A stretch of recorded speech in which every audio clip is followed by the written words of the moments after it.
Morning, y'all. Rob the American here, and welcome to Tales of Manchester and of Watches. All right, y'all, it is a beautiful day in Manchester. God, it's going to be warm today. Look, I'm wearing shorts and flip-flops, and it is early. But today I'm going out of my comfort zone, and that's because of the watch that we're going to be looking at. Now, I had never seen a watch like anything like this, and I bet most of y'all have never seen anything like this. Have a sneak peek. Oh, yeah. We are heading to the northern quarter neighborhood of Manchester to a place called Traveling Man, and I will explain what that's about when we get a little bit closer. So I hope y'all will stick around. I'm walking through Piccadilly Gardens and temptation is trying to get a hold of me. As usual, Popeyes is calling my name. We might have to get some fried chicken after our filming today. Be strong, be strong. We're in the northern quarter. We've made it, almost made it to our destination, but look at these super cool buildings all around us. Look at that. We are surrounded by history.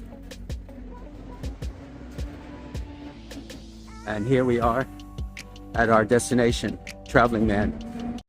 Traveling Man had its humble beginnings way back in the late 1980s when two pals, Nabil and Simon, were looking to turn their love of role-playing games into something maybe more lucrative and basically to get out of their dead-end jobs. The first Traveling Man store opened in 1991. The name itself, Traveling Man, is from a prototypical adventurer in some of the games that they still sell today. And there are 4 Traveling Man stores in the UK. Here in Manchester, of course, Leeds, York, and what's the other one? And I forget. Anyway, let's go in and we'll find out where that other store is located.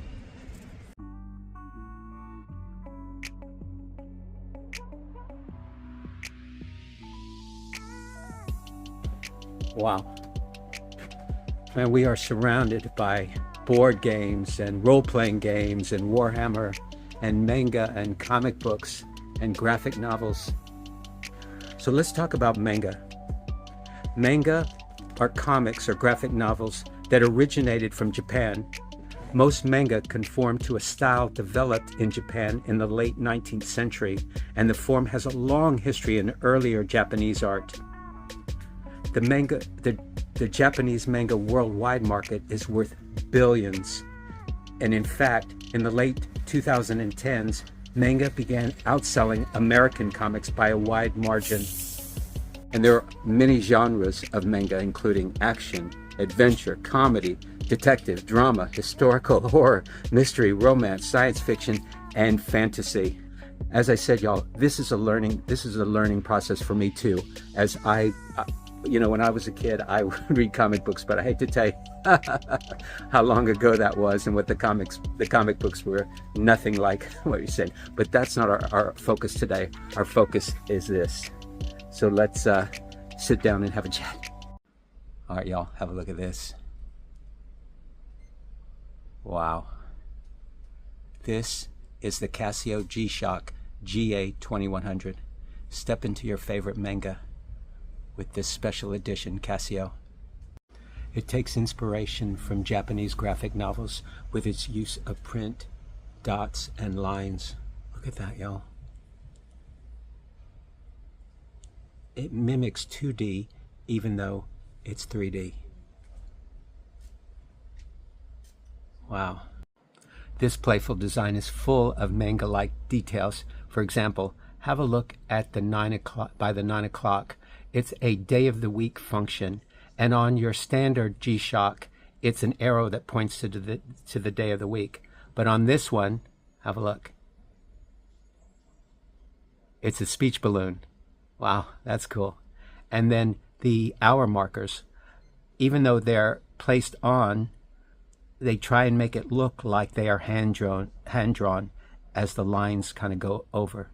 It totally works on this watch.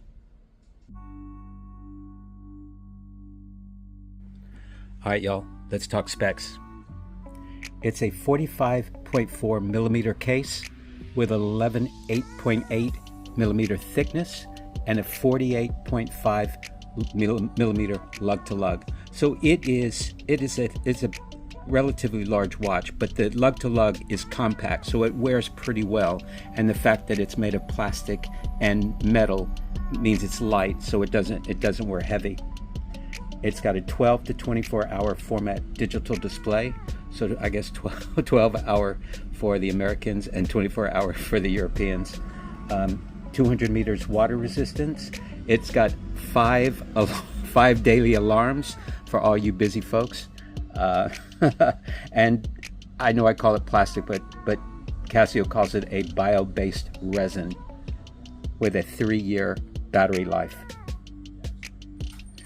It's got this LED display, which I think is its one weakness, because you have to push this button to really read the display. Even then, it's not the easiest.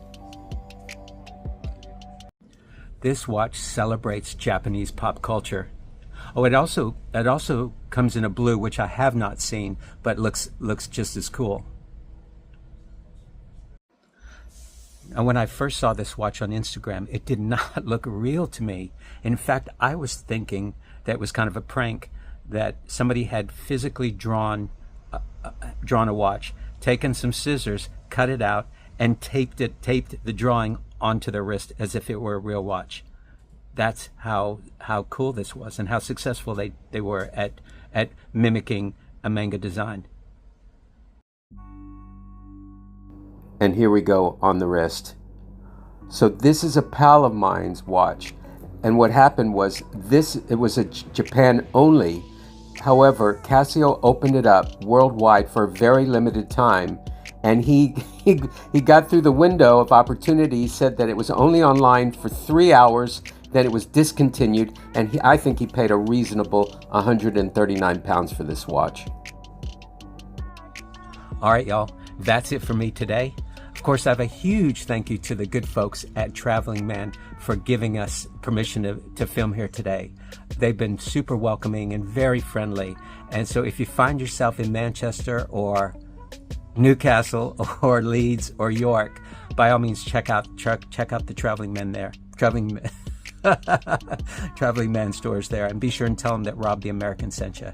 And if you enjoyed this video, give it a like and subscribe to my channel. And by all means, leave a comment down below on this super cool, unusual watch. And join me again for some more Watch Talk. Y'all take good care.